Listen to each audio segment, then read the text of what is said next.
Secret agent man. Secret agent man. In case you didn't know, Bruce Willis once had an album back in the 80s that was, I guess, mildly a hit. It's kind of funny, actually, nowadays to look at Bruce Willis's Return of Bruno album, but he also did his own rendition of Secret Agent Man. And that's what we're going to be talking about today is Secret Agent Man himself, Miles Copeland. Yes, the relative of Stuart Copeland, if you've ever heard of a little-known band called The Police. Yes, Sting. And this book is amazing. I talk so many times about how revelatory the actual books of the globalists are, and that's really what we're going to do, I think, in the next several months here at Jay's Analysis, is we're going to cover strictly the globalist books, and I want to eventually be the one site that's able to say I've covered every single globalist work. I mean, the major ones. Obviously, you could never cover every white paper or anything like that. I'm talking about the major ones. And, probably 50, you could narrow that down to 50 to 100. So maybe in the course of my lifespan, if the internet does not completely ban people that they don't like through various forms of censorship, we can eventually cover every single major globalist work. And we are going to do, of course, the second half of the Dugan Talk. So that will be for subscribers in the members content at jaysanalysis.com. But again, we've got to talk about the amazing book, Game of Nations by Miles Copeland. So that's what we're going to do in this video. And then if you like this video, you can subscribe to the full talk at Jay's Analysis for $4.95 a month or for $60 a year. I promise you it's going to be very revelatory. And of course, you can also still at Jay's Analysis get signed copies of my book, Esoteric Hollywood, which is now, of course, the basis for the TV show that I co-created with Jay Widener over at Gaia Hollywood Decoded, which you can also sign up for Gaia to get that. But definitely check out my books and work. I think you'll be pleasantly surprised. I have going on 80 to 90, maybe 100 5-star reviews now across the different markets. I've lost count, but very good for a book that's only been out, for 8, 9 months now, 10 months.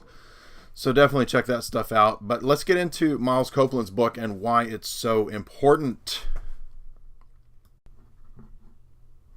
So let's get into it. In the beginning of the book, there's a great section in the preface where he explains that historical analysis is really unavailable to the mainline historian in a proper sense, precisely because they don't do or understand intelligence analysis. And that's the very thing, actually, that Servando Gonzalez posited in his book, Secret Societies, Psychological Warfare, New World Order.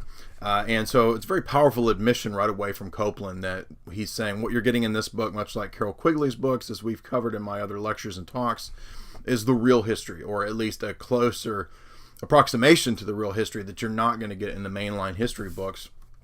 And Copeland even says he was kind of rebuked for this and warned. Again, this book is 1969, and it's going to be chronicling his Mideastern misadventures as a part of the CIA in terms of setting up and staging various coups, supporting different leaders and so forth, particularly aiding in the rise of Gamal Abdel Nasser in Egypt. Yes, originally Nasserism was supported by the CIA during this time period. But before we get to all that, that's really the later sections. There's so much that was revelatory in the first few chapters that I have to point this out. And you have to understand that on the geopolitical scale, at that level, Copeland says, which should be obvious, I think, to people who've studied this very much, is that we're not talking or looking at right and wrong. There's not good guys, bad guys. Anytime you see the good guys, bad guys, that's propaganda.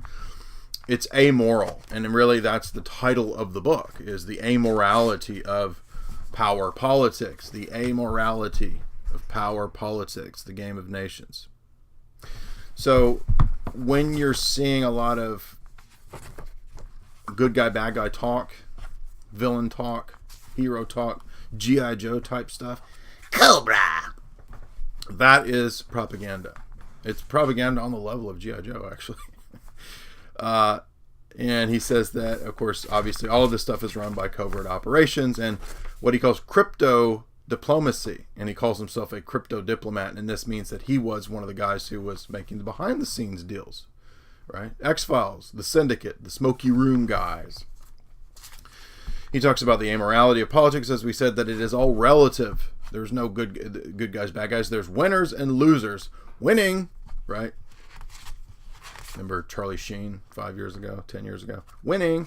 That is a great summation, catchphrase for the modus operandi of geopolitics. And I also found it fascinating on page 21 that he actually says that the working group that he was a part of, which was kind of a predecessor to the CIA and OSS and then into the period of the CIA, was the Games Center, it was called by their guys. And he says that the report from Iron Mountain was based on them. So yes, the report from Iron Mountain is somewhat of a satire, but it is actually based on a real working group, which is these guys. So yes, the report from Iron Mountain, according to Miles Copeland, is more or less true, but again, satirized as a kind of psyop within a psyop. So here you have it from the CIA guy himself. Now, game theory. This is another fascinating aspect that you would not expect to be involved in the 1969 publication by this CIA operative of computer guesswork. Now, you've heard me probably in talks many times mention Isaac Asimov, the idea of, in the Foundation series, feeding information into a giant computer to have a predictive algorithm to track mass movements. This is mentioned in Copeland's book. Copeland says at this time in the 60s, they were doing this very thing. They had the computers that could input a bunch of different multi-level information and then spit out some kind of guess. I don't know how those giant old computers, maybe they didn't have big ass room sized computers in the 60s like we think. Maybe there was actually more advanced stuff that they had. I don't know, but regardless, maybe that giant room that we see in old movies and stuff, of giant wheels and tapes of computer tapes, right? Like Betamaxes or something, giant Betamax computers that maybe they actually could do predictive algorithm work. That's what Copeland claims, at least. So war games, right? Remember war games in the 80s? Copeland is saying they were doing war game stuff in the 60s with computers. So I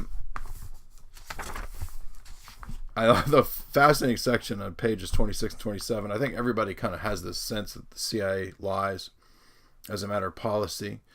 But it's also that the CIA then tells the government, and of course the CFR kind of telling the CIA, and then by extension the government and so forth, the propaganda outlets, the media, how to lie. He's very candid about this on page 26. Well, of course we lie. He says, what do you think, we're going to tell you the truth? We're not going to tell you the truth.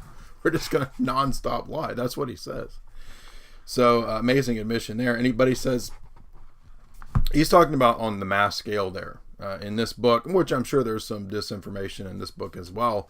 But regardless, the admissions are still of such magnitude that, you know, really to understand this book, I think gives you an even greater picture of how the world is run, which is what we've really been trying to chronicle here at Jay's Analysis and in these years of lectures and talks and interviews. And he talks about, for example, regime changes. 29, he was very interested in regime changes and applying game theory to how to enact a coup or how to enact a revolution. So we've heard us talk about Gene Sharp and the philosophy of created and marketed revolutions, so-called non-democratic revolutions, and the Arab Spring and all that. That's all old stuff, right? This goes back to this period, and it's during this period when they were really studying these techniques and strategies that we've talked about in the Brzezinski works, or that we've talked about in the various regime change and soft power, soft coup type situations over the last several years. But basically everything that I've said is backed up and true in Game of Nations. So that's all you need, right? Now, why do they do this? Well, because of the need to create, he says, a brotherhood of man, to create a stable world order. And that's page 32 and 33. And he says that basically it doesn't really matter what the people's ideologies are, as long as the regime, the U.S. regime, the establishment, thinks that they can steer the course of the ideology of the movement or whatever. So in other words, they don't have to always cause the coup. They don't have to always be involved directly in staging it or running it. If they already think that they can control where it's going. That's really the purpose of all this. Studying the trends and so forth, as we've talked about recently with Tavistock, then they don't really have to stage every single coup. Sometimes they do, sometimes they don't. And that's kind of what Copeland talks about in the book. And he says that the U.S., after World War II, Bretton Woods, really took on the role of world police. That was the big change from maybe the U.S. prior to 20th century and then into the 20th century, is that it was decided by the Atlanticists, by the Royal Society and other groups, the Milner Group, that the United States would become world police, team world police. America, F yeah, right? And the U.S. took over the Pax Britannia, right? And so now it's the Pax Americana. And what is the big problem in the Middle East, according to Miles Copeland? Well, it's really managing the situations of Zionism and oil. That's it. Is it because it's all about the promotion of Zionism? Well, no. First of all, you've got a whole bunch of Arabs, right? And other ethnic groups as well in the Middle East. So it's not just Zionism. What he means is the controversy of Zionism. So for the game player perspective, Copeland is saying it's a matter of managing all of the conflicts to the most advantageous outlook in the long run, any of them. So you want to have good relations with the Arabs, the anti-Zionists, as well as the Zionists, the Israelis. Copeland says this many times, and in fact he even says that when the CIA supports the rise of certain leaders, if that leader is anti-Zionist, they'll fully support an anti-Zionist candidate as long as they think that in the long run the outcomes will be advantageous to Western corporate interests, you see. So it has nothing to do with the ideologies ultimately. So he says that they will rig elections. They will, but ultimately during this period, what the CIA was really interested in was bringing democracy to the Middle East. This was the older CIA plan, by the way, before it kind of shifted over to the support of the jihad, using the old British model. And so that's why the CIA had such a vested interest in supporting candidates who were more so-called democratic, right? This whole human rights nonsense, this made-up stuff about, oh, we want to come in and bring elections to your country. We want to bring women's rights to your country and all this stuff. We want to upgrade your, you need to upgrade, like your phone need to upgrade, right? You need to upgrade your backwards-ass country. And how does that happen? Well, it happens by the oil companies and the big banks coming in and saying, we want to industrialize your country. You've got probably resources that we'd like to have. And if you let us in, we will revolutionize, modernize all of your nation. But you're going to have to go along with all the other things that we would like to see.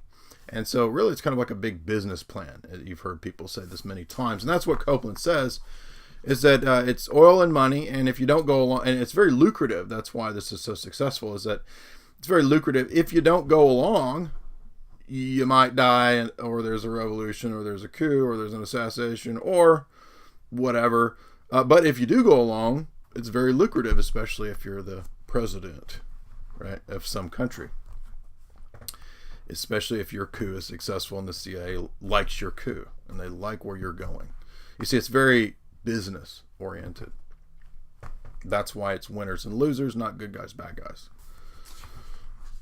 But I thought it was fascinating that during this period, Copeland says on pages 45 to 50 that they were very obsessed with this idea of bringing voting to the Middle East. Why were they so interested in voting?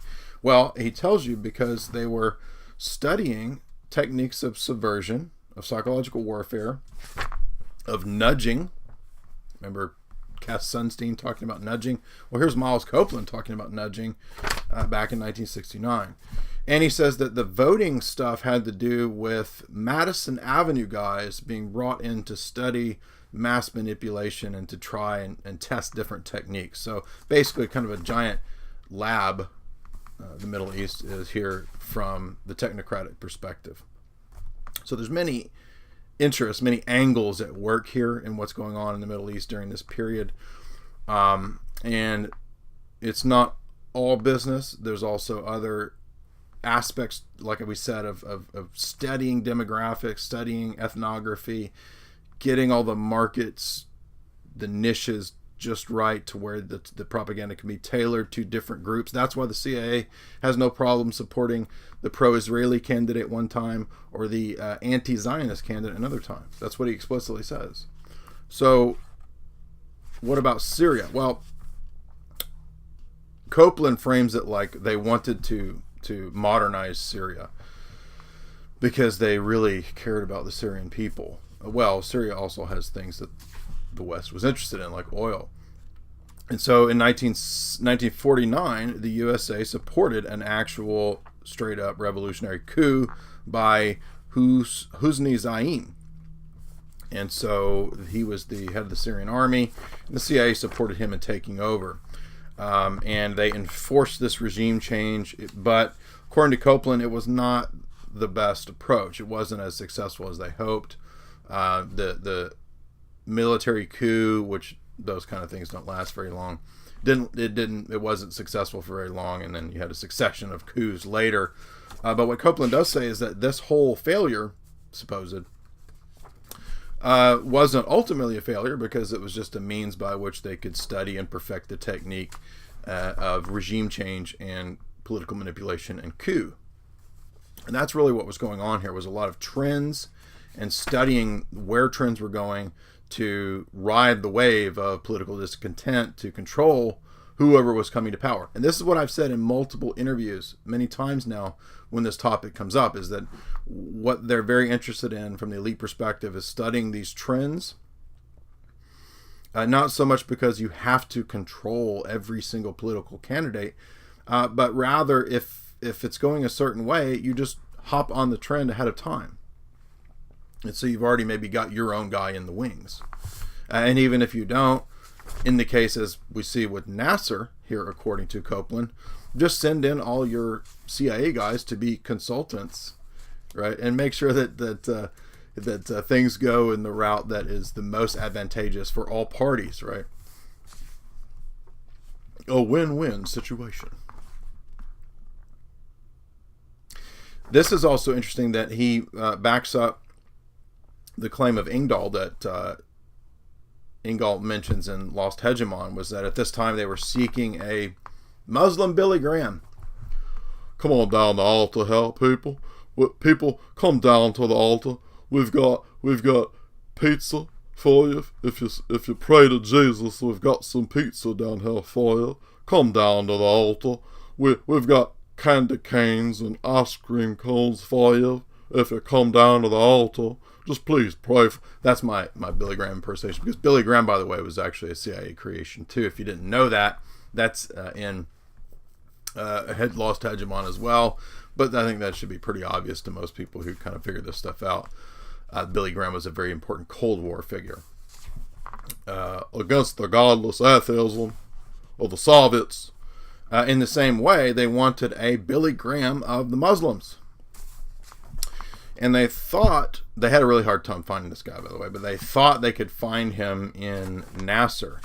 And in ways, Nasser was kind of what they were looking for, but not exactly. They also tried to find this kind of a character amongst Muslim Brotherhood guys, which a lot of the British intelligence agency controllers ran Muslim Brotherhood networks. And that's why, by the way, when eventually Nasser runs afoul of the CIA, as Copeland says, that they just can activate other networks to kind of make you look bad. And that's what they had really mastered, was this technique. And he actually mentions Paul Linebarger, which was one of the first psychological warfare books that I ever read in college. Paul Linebarger was a World War II PSYOPs master. He actually went and consulted Nasser on how to set up PSYOPs and propaganda in Egypt when his coup was successful, as well as Otto Skorzeny, the famed SS officer. So a lot of people get all sort of in a tizzy over SS people being involved in different post-World War II governments, but you're going to have a hard time really being consistent with that, because Reinhard Gehlen and Otto Skorzeny were involved in going around and training different people in different countries, including in Israel. Otto Skorzeny, according to Copeland, went and consulted in Nasser's government and trained him on intelligence and psyops type stuff. At the behest of the CIA, by the way. Copeland mentions, as does Craig Cobble in his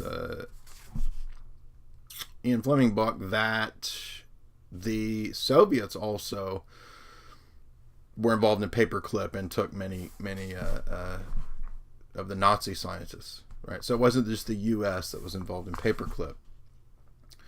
Now, another amazing thing, why do I always talk about Bertrand Russell? Well, because Bertrand Russell was very important in the Atlanticist establishment. And Copeland many times cites Bertrand Russell as a sort of guiding figure for pragmatic praxis. He says that Bertrand Russell is who gave the CIA the idea to use a lot of fear to consolidate power. And it's not like that was some kind of like secret, but basically Russell had all these plans and ideas about how to control the Middle East, or in many cases any kind of government trying to control. And he says on pages 60 through 63 that it was actually Bertrand Russell that was involved in giving a lot of ideas for the pragmatic control. Why do I always talk about Bertrand Russell? It's because these guys ultimately are technocrats. Kermit Roosevelt. Heidi ho. Not Kermit. Kermit Roosevelt, not Kermit the Frog, was involved in Operation Ajax. Yes, the relative of Teddy Roosevelt. Now, everybody knows this nowadays, but I saw an article recently saying that this was just now admitted. It wasn't just now admitted. This book is 1969, and he's talking about the CIA being behind the coup in Iran to depose Mossadegh and put the Shah in. When we get into the next several pages, he talks a lot about that they had really were mastering the technique of planned revolution, of coups. Think about this, all you idiots out there that are involved in revolutionary movements. The CIA had mastered how to use you back in the 60s. And they mastered it because of the operations in the 40s, 50s, and 50s. So the CIA had mastered the technique, he says, of provoking revolutions, of controlling and managing the people who would come to power in the various types of revolutions. If it was a military coup, they knew exactly how long most military coups would stay in power and when it would fall to the next guy. But they were mainly concerned with rearranging the country so that it would be advantageous to corporate interests. In other words, these countries needed a large middle class so that wealth could be transferred, so that money could be spent on Pepsi and Coke and Hollywood and all this other stuff. Very interesting too that basically Copeland says, what we did was use a lot of studies based on ethnography, and we used a lot of sort of Madison Avenue analysis to look at these various options and coups. And he even mentions the Kinsey report. So they knew back then that they could very easily manipulate through sexual psychological warfare, basically. Another confusing thing that a lot of people may not be aware of is Arab nationalism, and that's always kind of confused me because we know that Arabs are very tribal, and so this is something that Copeland says. He says that we shot for Arab nationalism, but the problem with Arab nationalism is that it's very hard to get a pan-Arab movement because of a very strict tribal divisions.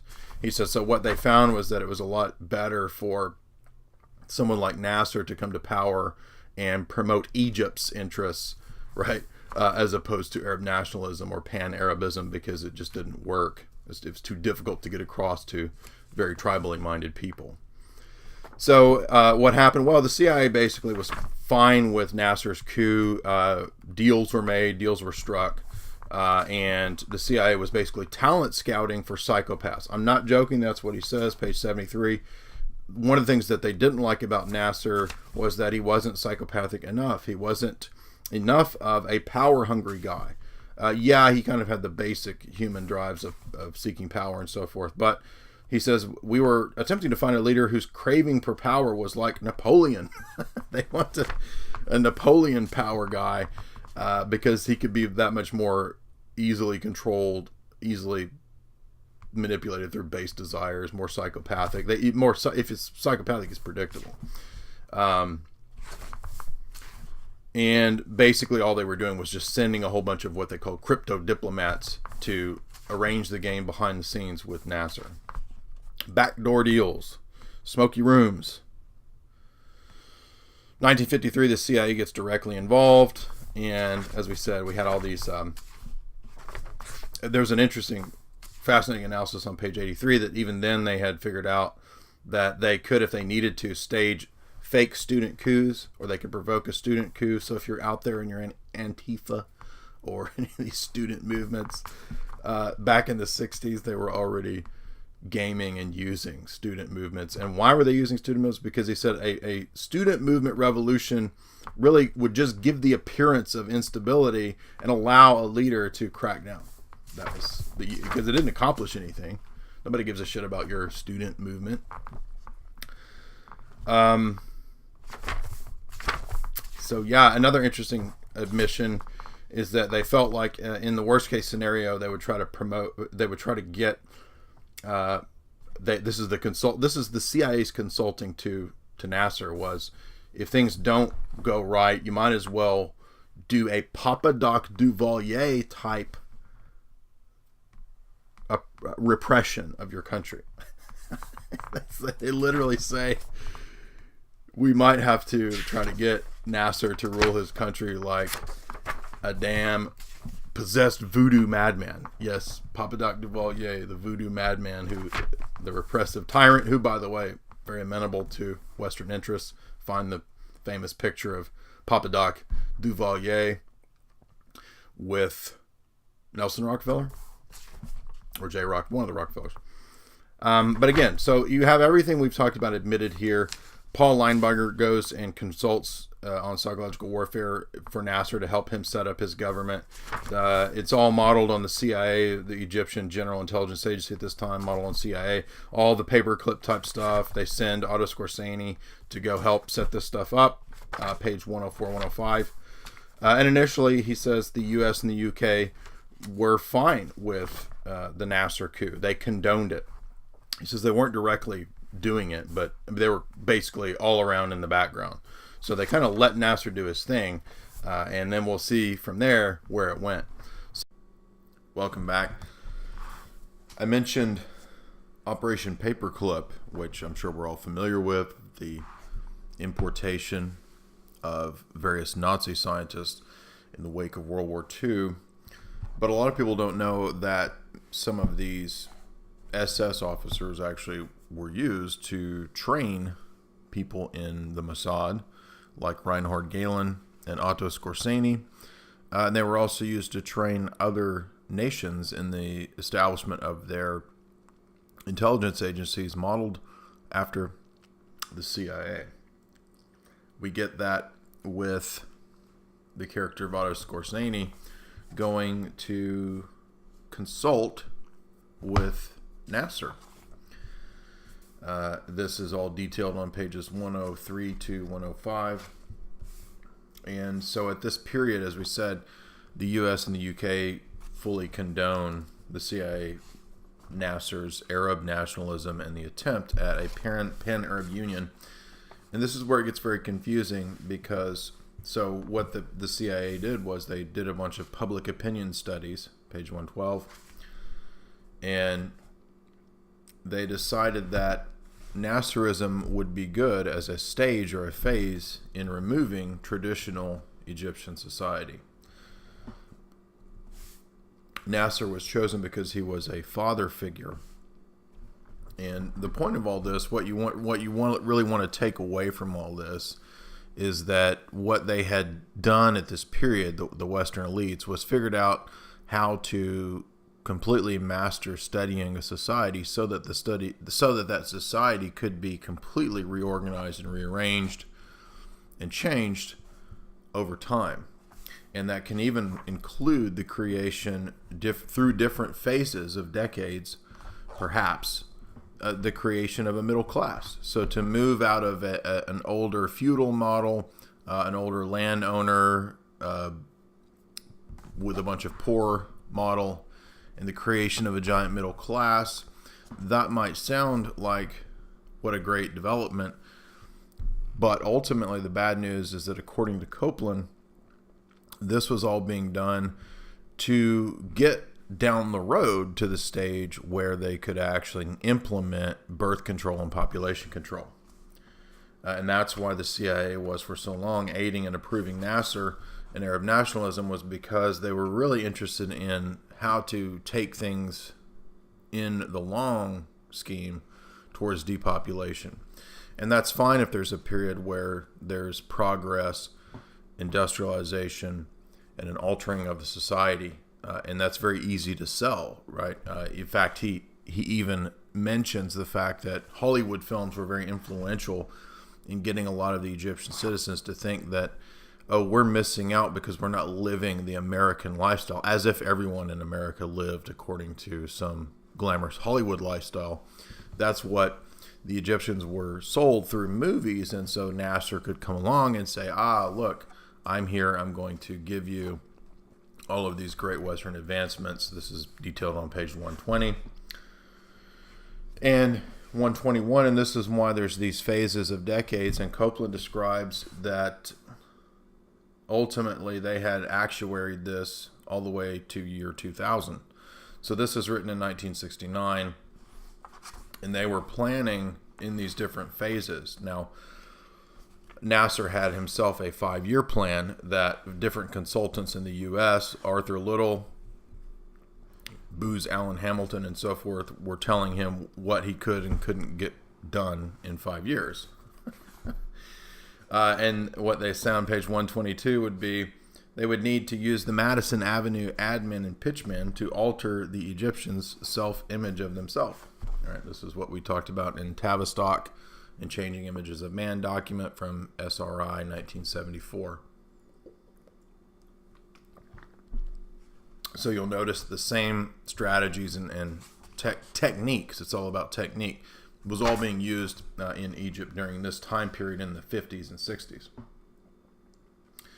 Nasser used television and psychological warfare to promote class warfare against the older landed nobility and elite.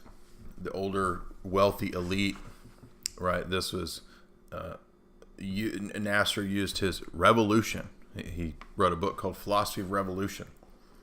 And this was ultimately why he was successful, was not just because of initial Western condoning and support and billions of dollars, but also because he was able to effectively mobilize all the techniques of psychological warfare. And for the CIA, this was actually a very good test bed. A lot of this was merely a kind of experiment. And so they didn't really care ultimately where, I mean, they had a plan of where they wanted to take things, but the point is that it's not really ultimately a big deal about Nasser himself. They were, as we said, looking for a kind of Muslim Billy Graham. They hoped he would fit the bill, and what they wanted to get out of Nasser was a unified Arab leader that they could all follow and be unified under, and that way they could be much easier to steer, rather than all these tribal infights that are constant in the Arab world. Nasser created, at one point, even a fake coup to solidify power, and he blamed this on the upper classes. It was not true. It was a coup that was kind of instigated and quickly suppressed by Nasser himself, who is described as a complete Machiavellian. And Copeland says that this was done on the basis of the unifying fear principle of Bertrand Russell. So don't always believe coups when you see them. They may not be what they appear to be. Nasser created a giant government bureaucracy of 1 million workers. 1 million government workers. And this is a very telling chapter or section here at the end, where when Nasser seized the Suez, the CIA was not really worried about it, because they knew ultimately they could game this whole scenario, even if Nasser eventually turned to the Soviets. And so what we get is that it's almost like, and Copeland's kind of confusing here. It's not exactly clear. He even admits this is all confusing in the book. But it looks like they wanted an independent, quote-unquote, actor for a period in time as an experiment, is kind of what I get from all this. Of course, the book was published in 1969, so still during the period of the Cold War. But it looks like with all these different actuaries, and with all the condoning of Nasser, at least early on, they seemed to be fine with all of his actions. They weren't worried when he took a bunch of Soviet arms. Copeland says this was played up in the media like a big deal, but he says that the CIA in the West, they really didn't care about it, and they didn't even mind Nasser playing both the Soviets and the West. They expected him to do this. So what this sounds like is just that they kind of wanted a temporary wild card independent actor in this period. Not that he was completely independent. Copeland says many times if they wanted to, they could have easily taken down Egypt. Egypt couldn't have had any kind of war against America or anything like that. But Egypt is it's the area of the Suez. It's a very strategic location for Africa and the Arab world, and it is the most powerful Arab power, according to Copeland. So it's like they wanted a kind of experiment in the possibility of an pan-Arab union, and it couldn't be to any kind of overt puppet of the West or the British, because many Arabs were tired of being puppets of the British. That's mentioned many times in the book, that they didn't want to have another T.E. Lawrence situation, like where the UK is setting up Saudi Arabia to be an adjunct. So in the same way, if Pan-Arabism was going to be successful, then what they were going to have to do was not be too overt in the idea of the CIA being in the background and the U.S. being in the background of Arab nationalism. However, billions and billions of dollars pour into, eventually $1 billion, tens, hundreds of millions pour into Nasser's revolution, quote unquote. So the CIA basically allows him his, quote, neutral stance between the great powers of the U.S. and Soviet Union. This is page 169. The $40 million in aid is upped eventually to $200 million in aid. And on top of this, there were secret funds, also black budget side funds that were not earmarked in Congress or anything like that, which actually weren't as much. But this is probably, side money that they could skim off of. And of course, this still goes on today as the two generally the top recipients of U.S. aid are Egypt, Israel, Afghanistan, and I think Colombia. So that probably has to do with a lot of drug money and basically buying off all these leaders to go along with U.S. interests.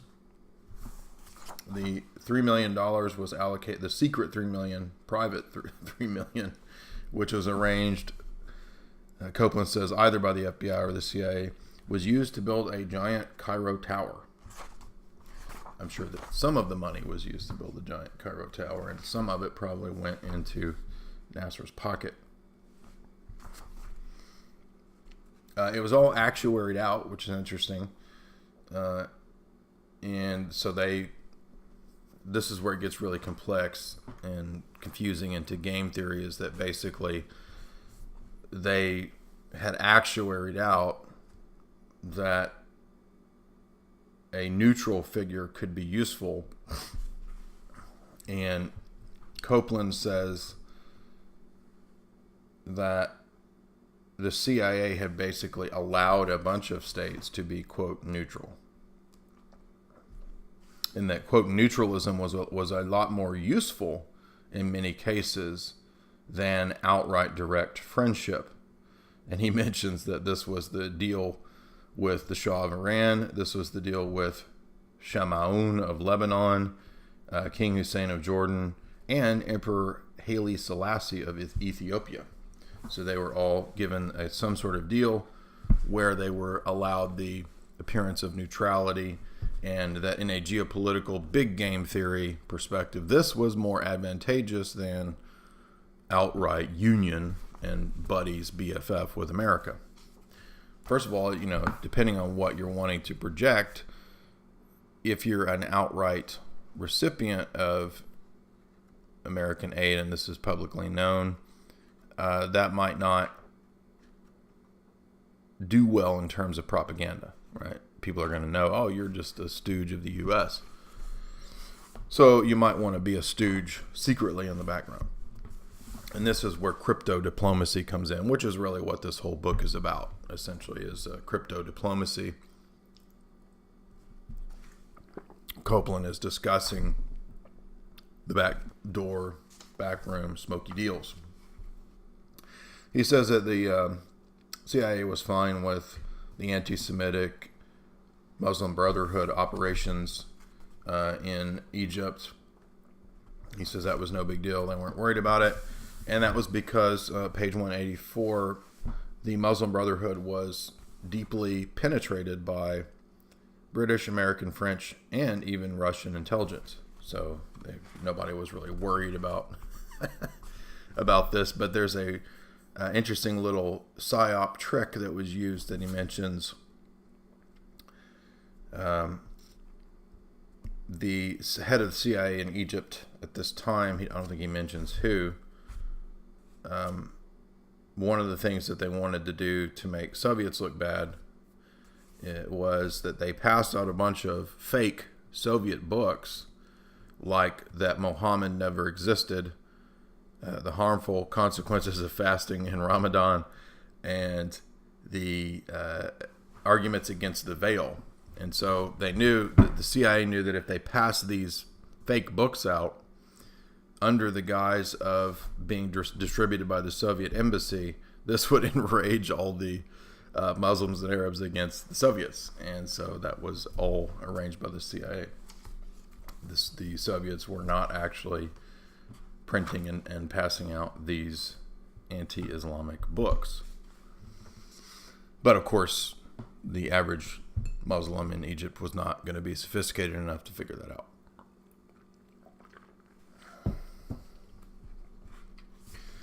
He also mentions an interesting technique that was used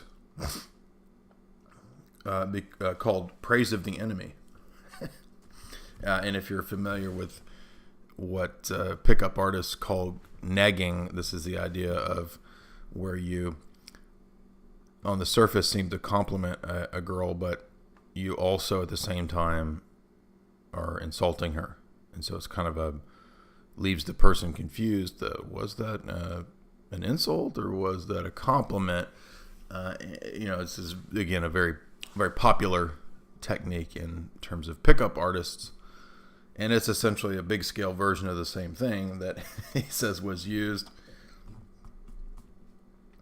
where states at this time would actually sometimes praise their enemy, but in the context of how bad they were. And this actually led to a lot of confusion and ultimately painted them in a bad light while it was cloaked in a compliment. What's interesting, too, is that Copeland stresses that Arab nationalism was not real. It was always a created political myth, and that they hoped Nasser would fit that role.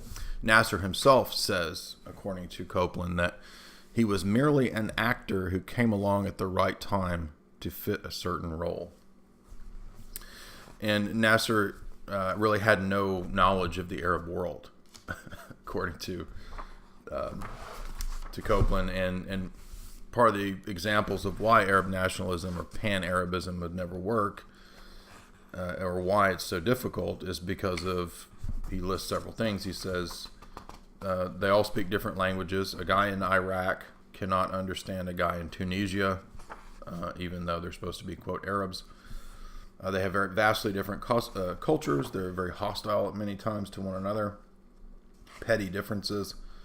And the quote Arab world is actually made up of a bunch of different races. Page 193. So, by the way, race is real. Here's the CIA guys. They all talk about race and racial distinctions, while they tell you that race is not real through all of their CIA universities. So there's your double think. But Arab nationalism, he says on page 201, is really just the manipulation of myth. And the reason that Nasser was successful as a leader is because he was successful in filling this role and playing the role of myth very well. Now, he didn't succeed in creating pan-Arabism in an Arab Union per se, but as a leader, quote unquote, according to Copeland, in the psychopathic Machiavellian way, he was successful. In other words, I guess he did well in making a lot of money, skimming off of all the people in the American aid, as I guess, because he played the role of mythic figure. This is literally what he says. Now, chapter 9 is very amazing in its admissions, because Copeland openly says that the West has no problem using terror. And he says that because Americans back home don't like terrorism, he says the CIA just conceals this. Wow, what an admission. 1969. He says Nasserism made use of terror quite often. He says, but so what? That's just part of the state, just another day in terms of the government. That's literally what he says. Let me read it.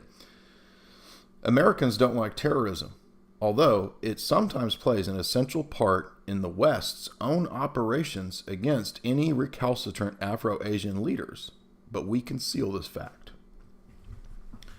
He says sometimes it's the call for an assassination, sometimes it's a bombing, it just depends.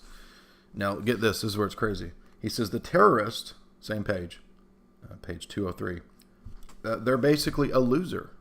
By definition, they're losers.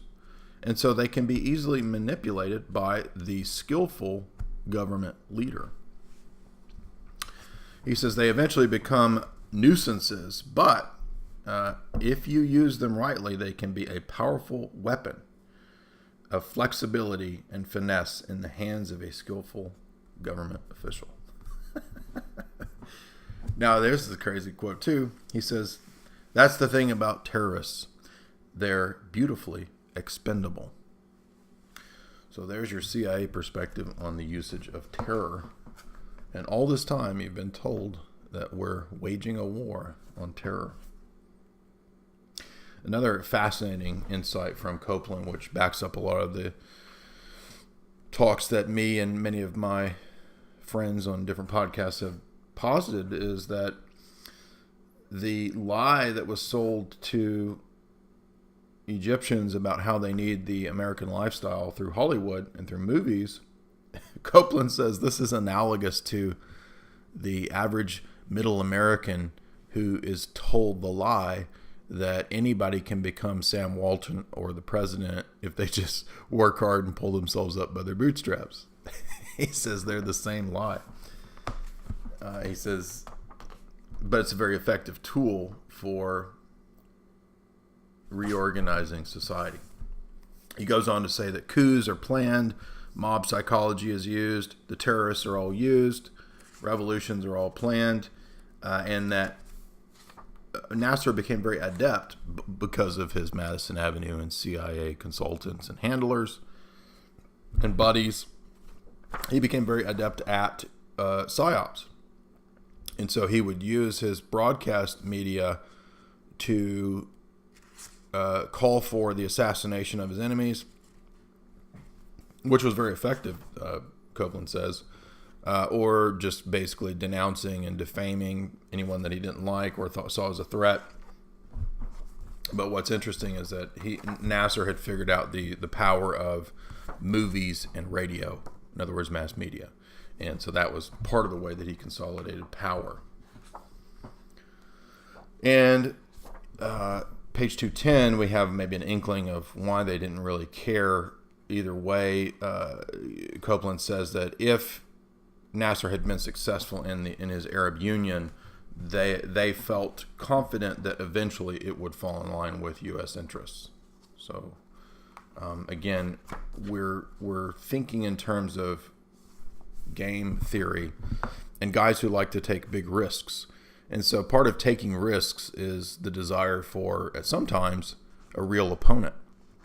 So sometimes I think they do want, especially if you're running an experiment or a big scale experiment like this, a lot of this tends to be, you want actors to come on the scene who will actually do some things and maybe even at times throw in some unpredictable elements. And the reason that you want to do that is because you want your approach and your system to be able to anticipate and overcome wild cards, right? So I'm not saying that Nasser was completely a wild card, but that he was kind of a controlled wild card, might be a way to put it. The allowed neutrality that Copeland used, I guess, is the term we could use. So the Arab Union fails ultimately by 1957, according to Copeland. But what's amazing is, what was the lesson for Western powers in terms of Nasser? Use terrorists. Terrorists are a great tool for getting objectives done in terms of the state, right? It's not the terrorists' objectives that are ever successful. Again, the book, remember, Copeland's book is written to corporate guys that are going to Egypt or to the Middle East. It's written for the CIA guys. It's written for consultants, right? It's written for bureaucrats, embassy officials, these kinds of characters to understand the game that's played in the Middle East. So that's why this is very useful. In many ways, very similar to something like A Tragedy in Hope. But note that, page 224, what's the big lesson of Nasser and Nasser's use of terrorism? Terrorism works. Let's use it, baby. And boy, did the CIA ever use it, especially after this period. And that's why he can go on to say in page 234, all sides use terror and bribes. And the big oil companies, who many of whom actually did like Nasser because Nasser allowed pipelines that they wanted.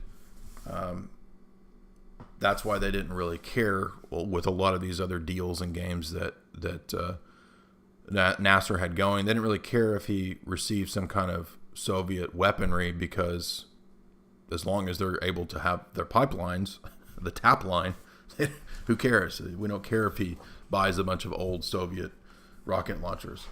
what's he going to do with that? You know what I mean? It's not a real threat.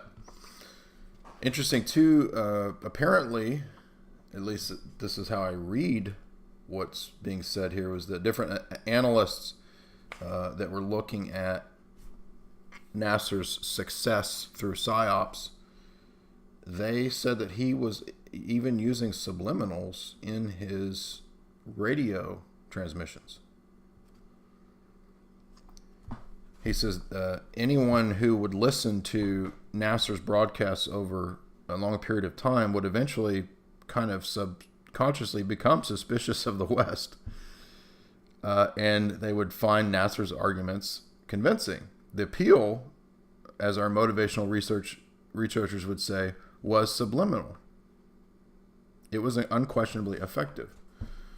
So they seem to say that Nasser was using subliminals. Just a little side note that's interesting there. But as we said, he was engaged in big-time radio PSYOPs, Radio Cairo. And he would be involved in these kind of radio psychological warfare battles with Radio Baghdad. Radio Baghdad versus Radio Cairo. And then, of course, we think of, Voice of Liberty, Radio Free Europe, and all these kinds of things, which are the CIA radio experiments during the Cold War. So, again, throughout all this period, the IMF would come and talk to Nasser, 255. They would give him all these different plans and consultations on how to update the country. Free enterprise. Oh, you gotta go to free enterprise. You gotta bring in foreign investors and foreign, quote, experts. This is what they were all telling him. And how does that chapter end? Well, it's all a big show, according to Copeland. And Nasser needed the big show in order to get recognition and aid from the outside world. And then he needed more aid and more recognition than the outside world could give, just to keep the big show going. As big shows don't go, they bog down, says Copeland. But again, big oil was fine with Nasser because they were able to establish a lot of their pipelines. This is on page 259. He mentions Tapline, the pipeline company owned by four majors who owned the Aramco, Arabian American Oil, and Standard Oil of New Jersey, Mobil, Texaco, and Standard Oil of California. So Rockefellers. Nasser has had an impeccable conduct dealing with oil companies. So if that's probably why they didn't have any problem with Nasser doing his thing. And then there's the mention of him nationalizing the oil. And this is, again, towards the close of the book. So we don't really know exactly whether that was part of the game plan or whether this was seen as some sort of loss. What's interesting, I think, ultimately is the close of the book, where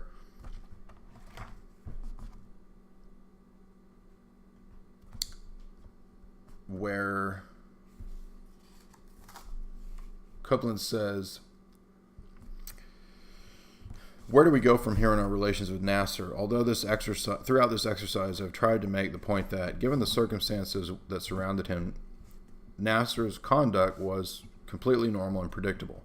I believe that he has behaved in a manner in which anyone else in his situation would have done the same thing. I like him personally.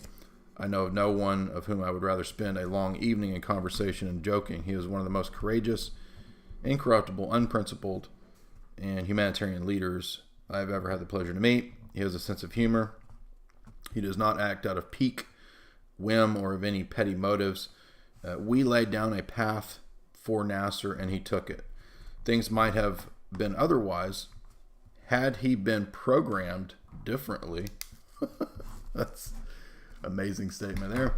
I'm not sure exactly what he means, but I'm assuming he means that this was all kind of laid out for him to go down this path.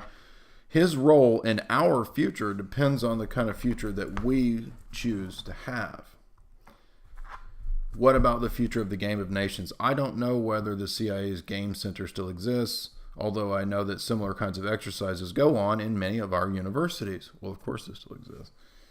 Then he goes on to say, we will keep track of the National Socialists fighting the Social Nationalists. He's joking. And all that nonsense. But he says, ultimately, down the road, all this is going to be dealt with by anthropologists rather than by political analysts. Why is that? Because as he said earlier in the book, we're all going to go towards technocracy, right? This is all ultimately about getting all of these nations to the point where they can be under technocratic control. That's literally what he says. He says, we will be concerned exclusively with the question, what, if anything, has the government of XYZ done about its population? Overpopulation, right? That will be the key question. And then he says, any other nations who are free to join in, regardless of race, religion, or culture, with our plan. And you can talk all you want, he says, about rejecting Western materialism, about being free from imperialism, as long as you're on the overpopulation agenda. As long as you're concerned with that, he says, you can have whatever rhetoric you want. He says, in fact, America is in the business of handing out freedom from imperialism. Wow, what an amazing book. So they weren't concerned or worried about Arab nationalism.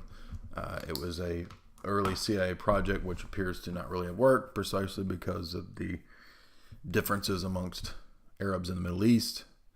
But amazing list of candid admissions from Copeland. And what are the big takeaways? The big takeaways are they have been staging coups for a long time. It wasn't just Mossadegh. The original coup with Zaim in Syria was a CIA operation. Nasser was completely aided and supported and condoned originally by the CIA in the West as an experiment in Arab nationalism, which appears to have failed. But were they worried about it? No. And why is that? Because ultimately, as long as you go along with the long-term plans that will ensure the introduction of population control, abortion, so forth and so on, they don't care what your ideology is. You've been listening to Jay's Analysis, and we covered Game of Nations by Miles Copeland. We hit all the high points, and thank you for listening. Please tell your friends. My page has been censored on Facebook for 30 days, which does have the effect of downing the traffic a little bit. So I could use your help in telling people about my work. You can share the links, share the stuff on Facebook, the public links, and thank you all.